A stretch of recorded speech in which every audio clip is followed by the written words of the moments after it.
maglingkod kayo na may kasayahan sa Panginoon.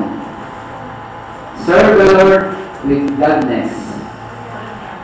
Masaya ba tayo na naglilingkod sa Panginoon? Kahit medyo mainit sa labas, pero sa loob malamig. Salamat sa ating Panginoon na bagaman ang simbahan ng mga Kristiyano mainit o malamig man, sila'y masayang naglilingkod sa ating Panginoon. Yun naman ang kalooban ng ating Panginoon na tayo ay maging masaya. Di ba nung nilikha ng Diyos ang tao, ay inihanda niya na yung kanyang pangangailangan. Diba? Para siya maging masaya. Nandun na lahat. Nandun yung araw, yung gabi, di ba? May liwanag, may mga hayop, may mga pagkain, diba? Ang tao. At nakita pa rin ng Diyos na ang nilalang niyang isang tao si Adam ay malungkot, wala siyang katulong, di ba? Pero binigyan pa rin siya ng katuwang para talagang tayo maging masaya. Kaya tayong tao na nilalang ng Diyos, kailangan paglingkuran siya kasi siya yung may lalang ng lahat ng bagay. Nais ng Diyos na tayong lahat ay mahikayat sa pag-ibig na kanyang ipinadama sa atin. Diba? Ang Diyos ang unang umibig sa atin eh. Hindi naman tayo umibig sa Kanya. Nais ng Diyos na tayo lahat ay maging masaya, may kagalakan, na lumalakad na kasama ang Diyos. May kasayahan ba tayo lumalakad na kasama ang Diyos? At alam natin na ang kagalakan na yan ay binibigay ng Diyos sa mga taong tumanggap sa Kanya. Ngayon, kung hindi pa tayo tumatanggap sa ating Panginoon, maaaring hindi kagalakan na ikaw ay narito sa kapulang ng ganito. Maaaring yung kaisipan nandun sa pasyalan o maaaring sa mga sosyalan, di ba? Pero kung hindi tumanggap na sa ating Panginoon, kagalakan mo na makasama ang mga anak ng Diyos na nagpupuri sa Kanyang banal na pangalan. Pero babala ang Panginoon, sinabi na kay Moises dito sa Deuteronomy, dito sa verse 28,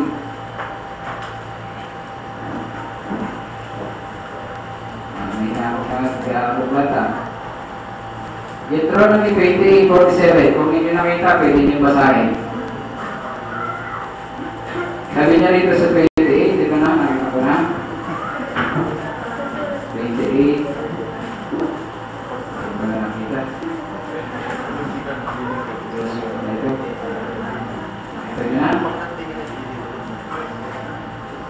Ikaw pagkali, paghahanap ng pagmalabo ang mata mo, hindi mo makikita. Sabi niya rin sa 28:47. Maunahan ko pa rin kayo sapagkat hindi ka naglilingkod sa Panginoon mong Diyos na may kagalakan at may kasayahan ng iyong puso dahil sa kasaganaan ng lahat ng mga bagay. Kaya maglilingkod ka sa iyong mga kaaway na susugurin ng Panginoon laban sa iyo na may gutom at uhaw at kahubaran at sa kakulangan ng lahat ng mga bagay, ay lalagyan kaniya ng isang pamatok na bakal sa iyong leeg hanggang maiuwal kaniya. Alam niyo, nakita ng Panginoon yung mga Israelita, hindi sila naglingkod na may kasayahan o may kagalakan sa ating Panginoon dahil sa kanilang mga pinatakbili. Alam niyo, maraming tao ngayon na dahil sa kanilang mga pag-aari, maaaring wala silang, hindi nila kailangan na mga bagay kasi kumpleto sila, hindi nila pinaglilingkuran ng Panginoon na may kagalakan. Ang kagalakan nila, marami silang pag-aari. At babala sa atin ng ating Panginoon na kung dumating man yung mga bagay na ito sa ating buhay, sana hindi natin makalimutan ang ating Panginoon. Pero pa rin tayo magalangan sa ating puso na paglingkuran ng Diyos na lumikha sa atin. Alam niyo, yung paglilingkod sa Panginoon, ito ay choice. Ito ay pagpili. Di ba sinabi ni Joshua sa aklat ni Joshua sa 24:15, kung akala ninyo na masama ang maglingkod sa Panginoon, Piliin ninyo sa araw na ito. Kung ang Diyos na inyong mga magulang sa dako ng ilog o ang Diyos na mga Amorheyo na kanilang lupain na inyong pinamahanan.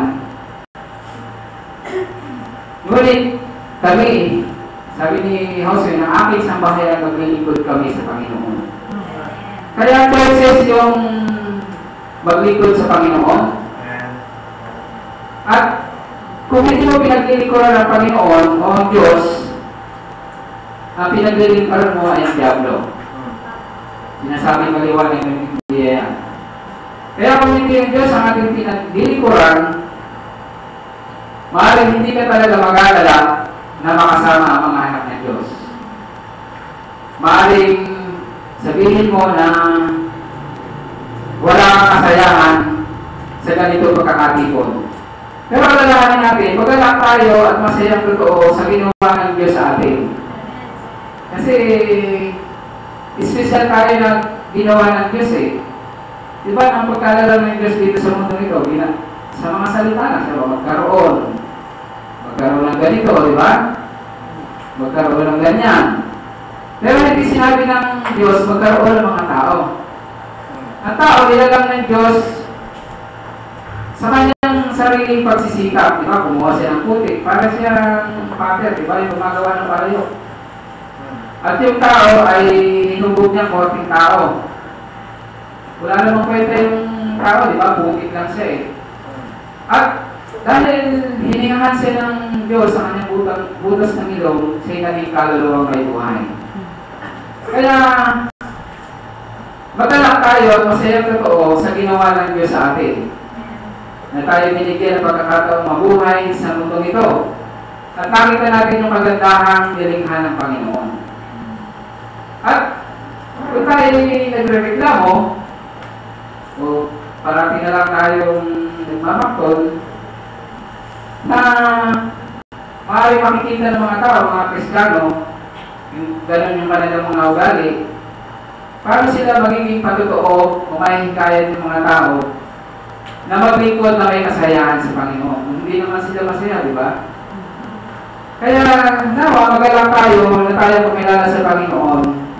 Makita yung magalakan na sinasabi ni David dito sa ating teksto na pag-aaralan sa umagang ito. Ang una nating tatalakayin dito sa teksto na ating binasa, dito sa verse 3, sinabi na rito ni David, alamin ninyo na ang Panginoon ay isang Diyos. He is God. Ang Panginoon ay isang Diyos. Maaaring tayo naman, alam natin na may Diyos, di ba? At yung iba sa kanila, yung Diyos, yung araw, no? Yung araw yung kanilang pinikilala ng Diyos eh. At meron yung iba, yung ginawa ng kanilang mga kamay. Yung may paa, hindi lumalakad, may kamay na hindi nakakatangan, may mata na hindi nakakakita, may tenga, ngunit hindi nakakarinig. Yun yung mga Diyos ng ibang mga tao. At tayo mga nag-aaral ang salita ng Panginoon, alam natin kung ano yung katangian ng Diyos. Sinabi ni Isaiah sa 45:5, sabi ng Panginoon, ako ang Panginoon, liban sa akin, wala nang ibang Diyos. Ibig sabihin, merong iisa ng Diyos. At ang Diyos na yan, yung katangian ng Diyos, pinag-aralan natin sa theology, ba? At maaaring ang Diyos ng mga tao na yan, yung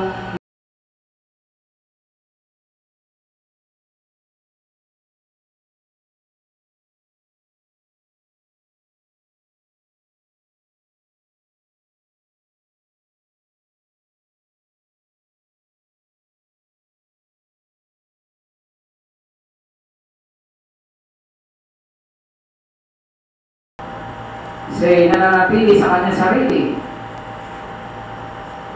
Self-sufficient ang ating Panginoon. Wisdom, may karunungan, may kabanalan, may katotohanan, justice, goodness, faithfulness. Yan yung katangian ng Diyos. At Paano natin siya paglilingkuran na may kasayahan kung hindi natin siya nakikilala? Diba? Kailangan makilala muna natin siya sa ating mga buhay. Kasi hanggang hindi natin nakikilala ang tunay na Diyos na nagmamahal sa atin, binigay ang kanyang buhay, para tayo magkaroon ng kabuluhan, bagaman wala tayong kabuluhan. Ibinigay niya yung kanyang buhay para sa atin. Makilala natin siya na tunay na Diyos na totoo. At walang pagbabago ni anino man ang pag-iiba. Yung Diyos hindi siya nagbabago Sabi nga siya pa rin noon, ngayon at magpakailanman. Ang Diyos na ito ang lumikha ng lahat ng bagay dito sa mundo. Ito, sabi mo nga kanina. Walang bagay na ating nakikita sa mundong ito na hindi nilikha ng Panginoon. At dahil sa kanyang kapangyarihan, nagsilitaw ang mga bagay niya. At napakaganda ng nilikha ng Diyos para talagang tayo magdalak sa kanyang mga gawa. At alam niyo, ang Diyos na ito ay mapanigdubuhin Diyos. Bagaman siya mahal niya yung mga tao, meron din pala siyang jealous. Ang tawag dito? Ano sa Tagalog yung jealous? Yung nagsisentos siya, di ba? Kasi yung mga taong kanyang nilalang, imbis na paglingkuran siya, may kasayahan, dahil binibigyan ng Diyos yung kanilang mga pangailangan, pero nagagawa pa rin nila na hindi makapaglingkod sa ating Panginoon. Dahil alam natin na mayroong pagpili ang paglilingkod sa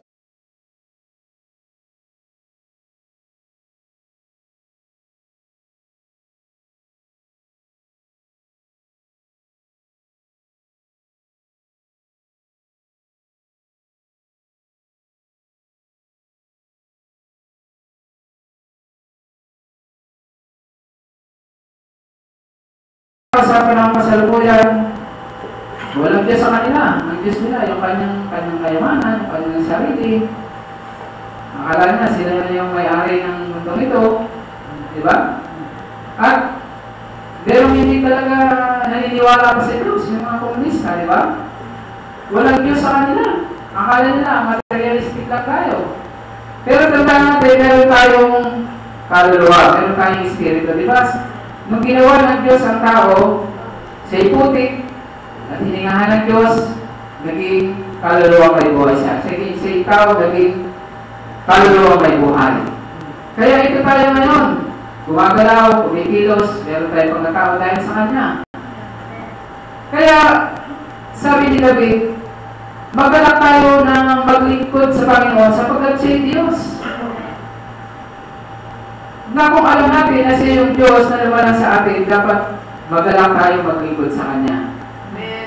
Hindi tayo yung nakakita ng matamlay. Pag araw ng linggo, kailangan masaya tayo, di ba? Kasi araw ng linggo, sasambahin natin ang Panginoon. Di ba may nangaral dito patungkol dun sa pagdalo sa gawain, di ba? May kasayahan. Kasi sa pagkakati po ng mga anak ng Diyos, sabi nga naroon ng Panginoon At alam ng Diyos yung puso ng bawat isa.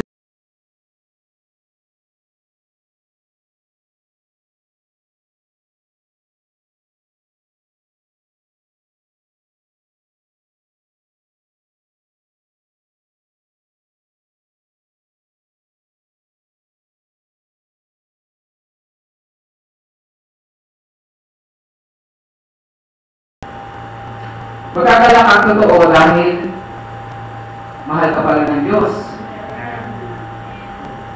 Kasi ayaw nang mapahama ka.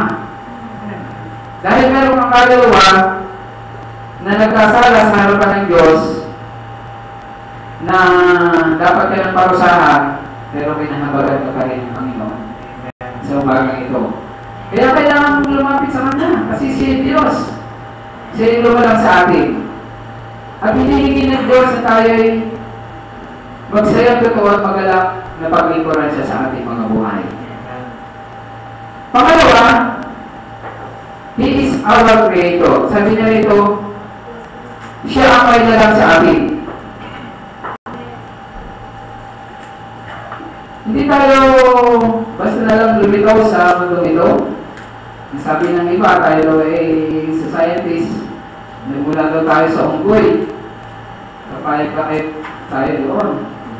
Sabi ng iba, kung ang tao ay nagmula sa unggoy, baka maaaring wala ng unggoy ngayon, sabi niya. Kasi, na-evolve na eh. Pero hindi tayo naniniwala sa ng scientist na nag-i-evolve daw yung tao at sila ay naging ganito. Meron naman lang sa atin. Walang iba kundi ang Diyos. Hindi tayo naniniwala na ang tao is na lang lumitaw dito sa mundo ito. Meron naman lang sa Kanya. Ginawa yung ating katawan, binigyan tayo ng mata, binigyan tayo ng tenga, di ba? Kamay, paa. Na dapat natin ipagpasalamat, di ba? Sapagkat yung iba, sinilan sila yung walang paa, di ba? Alas walang paa, kamay lang, dalawang kamay. Iba't ibang uri ng tao na sinilan sa mundong ito, yung hindi nakakakita, di ba? Yung iba, crippled, yung hindi makalaman. Alam nyo, kompleto yung ating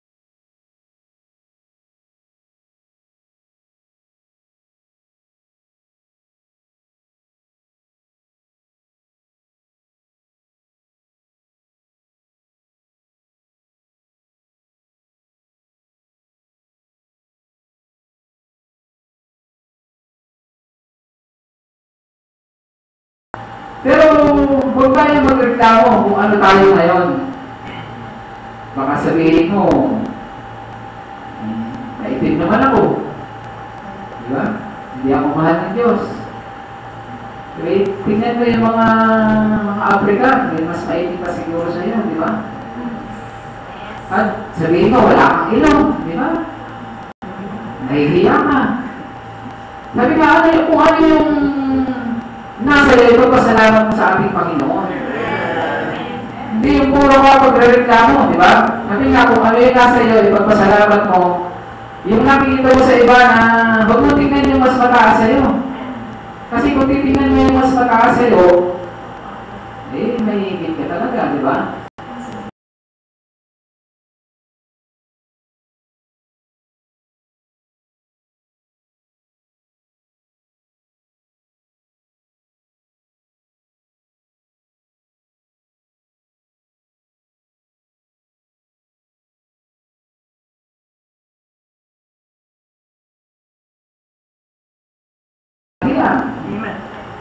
Pero hindi natin naabot ng kalawalhatian ng Diyos, sabi ng Biblia, na tayo nagkasala.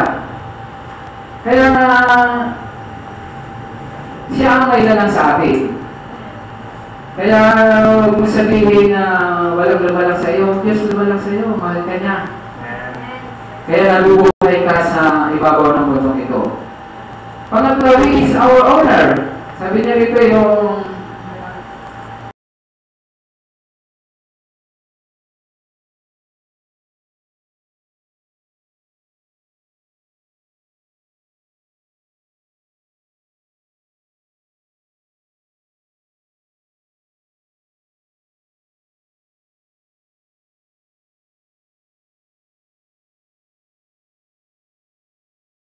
sino man. Ang masakit, pag-aari ng diablong tao ngayon. Diba? Kasi yun ang pinaglilingkuran ng tao eh. Pero sabi ni David, pag-aari tayo ng Panginoon. Kasi siya nalikha sa atin, tapos pag-aari tayo ng Diyos. Diba pag pag-aari mo, kailangan maglingkod sa iyo. Diba?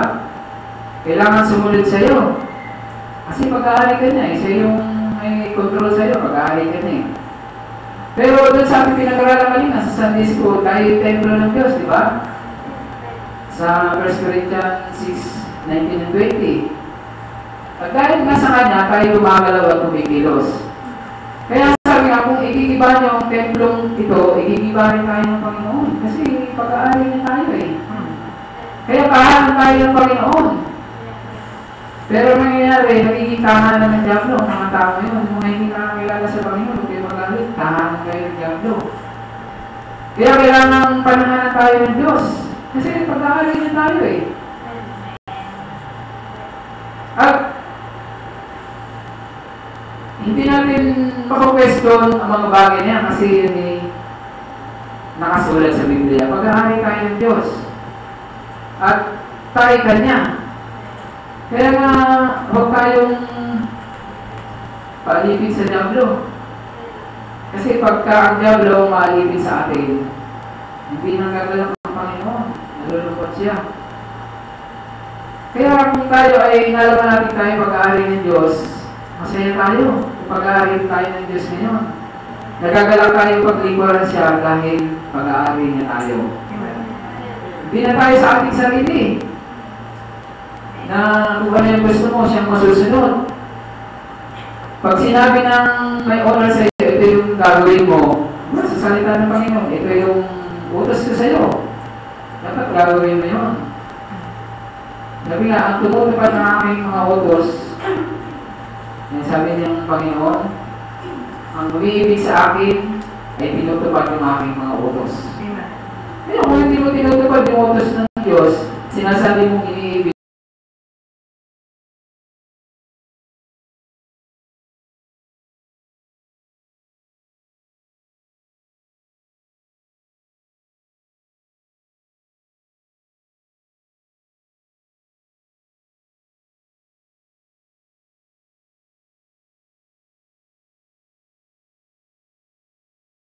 Mahal sa bahay mo, hindi na kailangan, di ba? Binabasura mo na lang.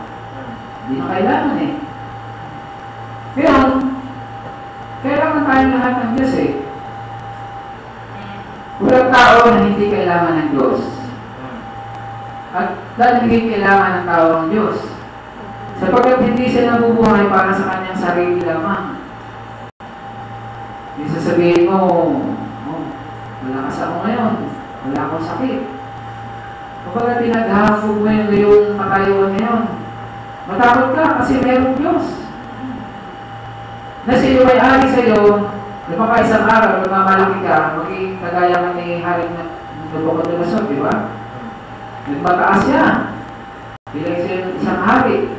Pero nangyari sa kanya, kumain siya ng damo. Dahil ano siya eh, nagmataas siya eh. Umaba yung kanyang kuko, umaba yung kanyang balbas. Diba? Ganyan nangyari kay hindi namin kilala ang Diyos. Kaya kung hindi mo kilalanin ng Diyos, baka maaaring mangyari sa iyo yun. Dahil pag-aari ka niya, kaya niyang gawin ang gusto niyang gawin sa iyo.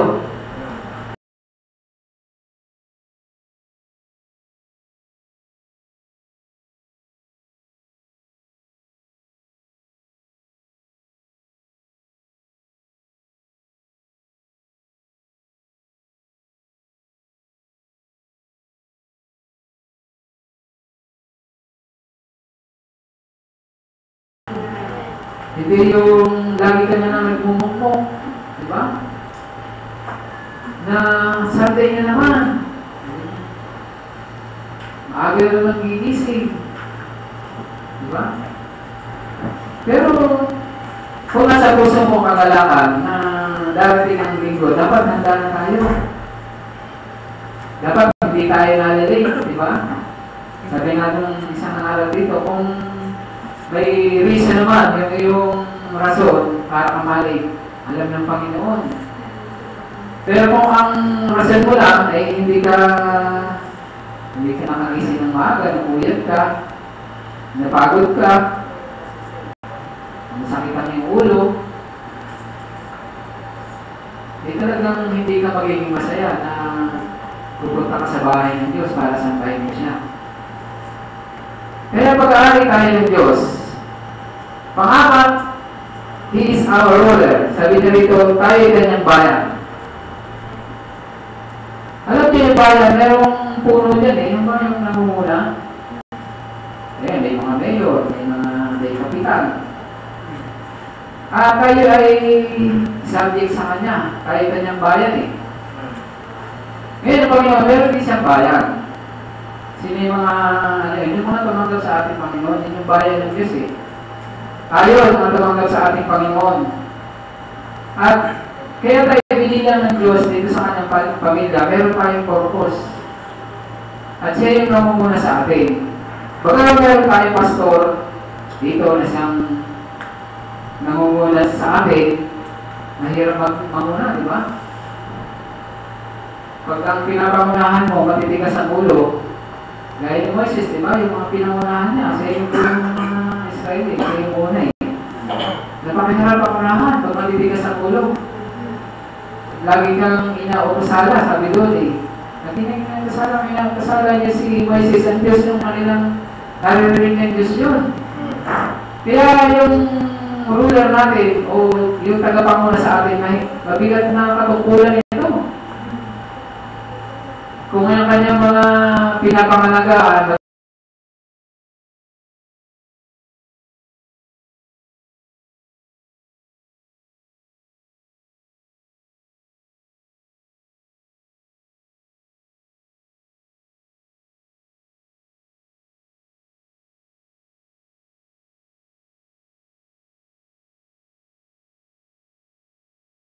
ng Diyos. Sapagkat kailangan mo talaga yung pag-ibig dito sa iyong puso. Padala mo yung kabigatan ng mga tao gaya ni Moises. Sapagkat iba't iba ang ugali ng mga tupa. Diba? Yung may tupang may sakit, may sakit at may tumain. Diba? Hindi ko nagpapastol doon, diba? Kailangan lagi mo susubuan ng pagkain, binibisita mo sila, diba? Para siya makakain, bibigyan ng tubig. Nahirap yung nangunguna. Kaya nga, nasakot tayo sa kanila kasi ruler eh. Siya yung puno natin eh. Siya yung tagapanguna sa atin eh. Dapat, ganun higit tayo sa Diyos. Kasi kung sa pastor lang tayo susunod, maaaring pag wala yung pastor, gaya ng iba, pag wala yung pastor, pwede ito. Diba? Pag alis ng panambahan, wala na si pastor. Ito na yung susunod ko, ito na yung gagawin ko, mag-iinom.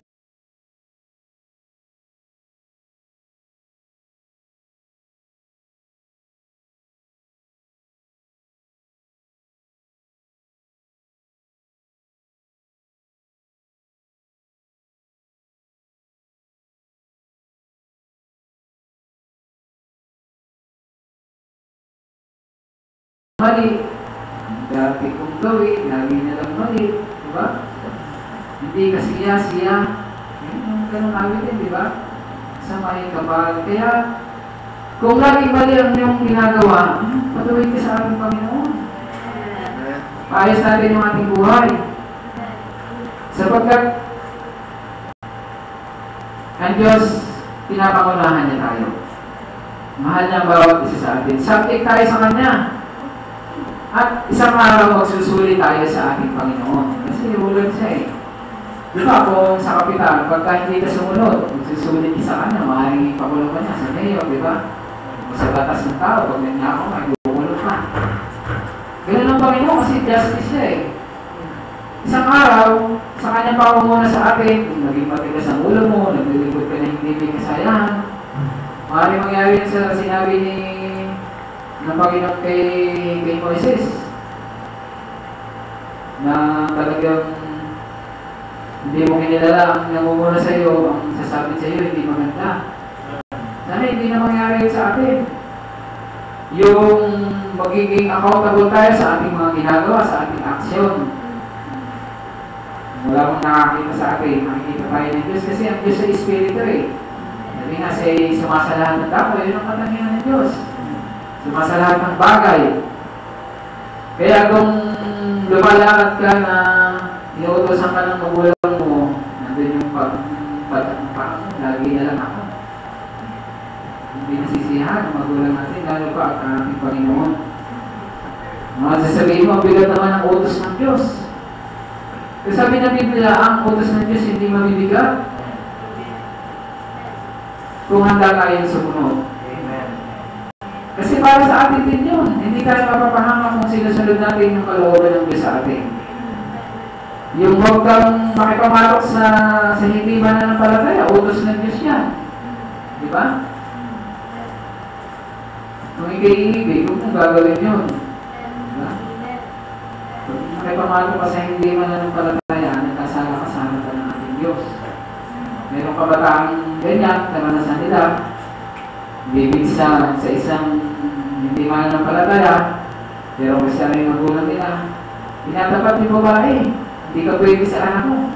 Kasi hindi ka Kristiyano. Nawa, ganun din yung mga magulang. Pag hindi ka Kristiyano yung girlfriend ng anak mo, hindi ka pwede dito sa amin, hindi ka Kristiyano. Hindi yung pupunta sa bahay mo, hindi mo sinasabihan. Diba?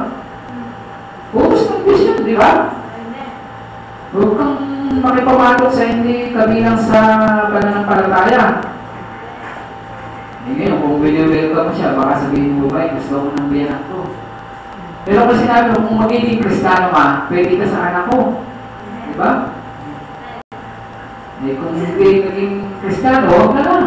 Kung maging Kristiyano, salamat. Kasi mapapahanap yung mga anak natin pag hindi Kristiyano. Hindi na mahal. Kung mahikayan yung anak mo yung hindi Kristiyano, maganda. Kung mahikayan yung babae yung asawa mo, yung anak mo,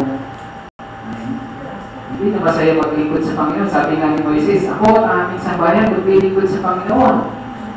Pero sinamahan ng hindi mananampalataya, mababawasan yung sambahayan, di ba? Kaya nga yung utos ng Panginoon para sa atin, sa ikabubuti natin. Kaya mga binatang kahit hindi sa hindi mananampalataya, kung wala pong nandito yung para sa iyo, maghintay ka. Di ba?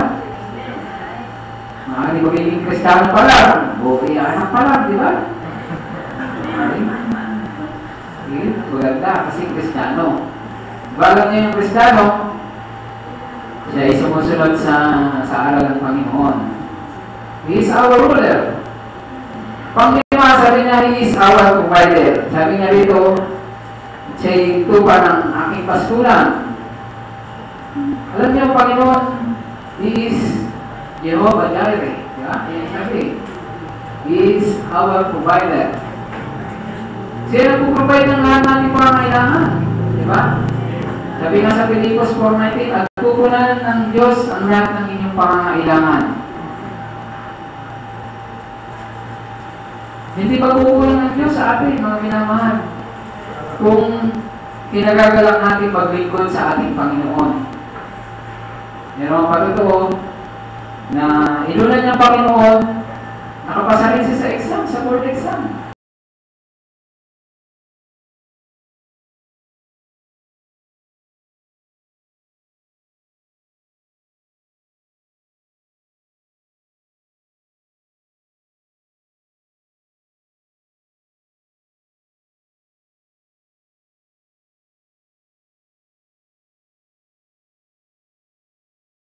Sa Diyos. Kasi yung plano ng Diyos ay mas maganda kaysa plano natin. Maaaring yung plano mo, napakaganda. Nilatag mo na, ito yung magiging asawa ko, ito yung magiging bahay ko, ito yung magiging sasakyan ko. Pero hindi pala yung plano ng Diyos sa'yo. Diba? Kaya huwag natin pangunahan ng Diyos na ipoprovide muna natin yung ating pangangailangan, tapos sakala yung Diyos. Baligtad niya sa sinasabi ng Diyos na unahin natin siya, lahat ng bagay ilaragdag niya sa atin. Ngayon ang mga tao na yun. Yung ilaragdag ng Diyos, inuuna muna nila bago yung Diyos sa kanilang buhay. Kaya ano nangyayari? Meron na, hindi pa rin masaya. May sapatos na, may Nike na, gusto pa ng Adidas. Diba? May iPad na, gusto pa ng yung mga bago ngayon. Wala.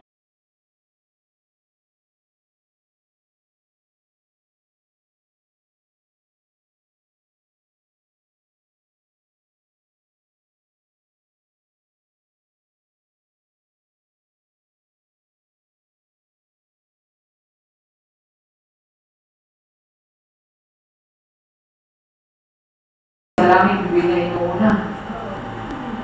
Kasi yung bahay yung dito sa lupa, ano yun eh. Masusupok lang yan. Pero yung bahay naman natin, hindi naman siguro nakikita yung langit, di ba? Yung putas ng bubog, di ba? Yung dingding mo, ano lang, sako, hindi naman ganun yung mga bahay natin eh. Nung na natin ng Panginoon. At alam niyo, pinoprovide ng Diyos ang lahat ng ating pangangailangan. Sabi niya, masdan niya yung mga ibon sa parang, yung mga maya, sabi ng Panginoon. Hindi sila na, diba, naghahanap buhay, pinapakain sila ng Panginoon. Sabi niya, kayo pa kaya? Sabi ng Panginoon, na higit pa kayo sa mga maya.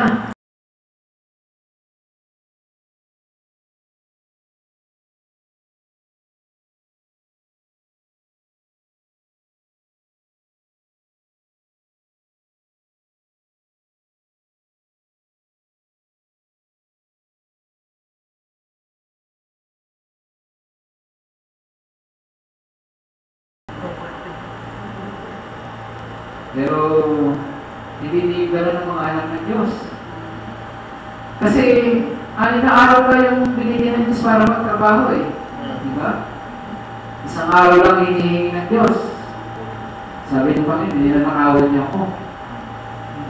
Ngayon, wag na ako pa, pupunta sa langit.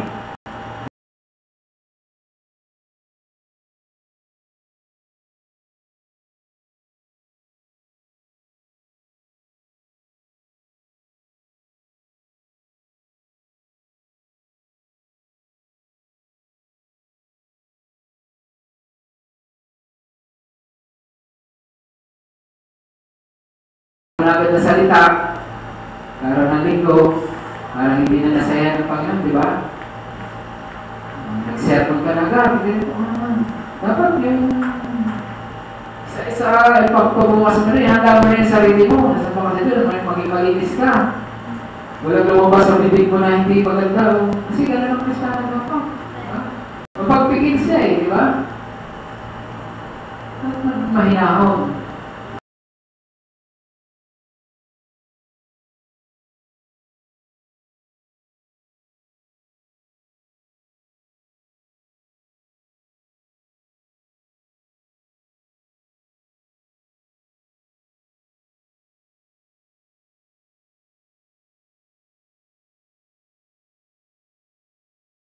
Gawain ng Diyos.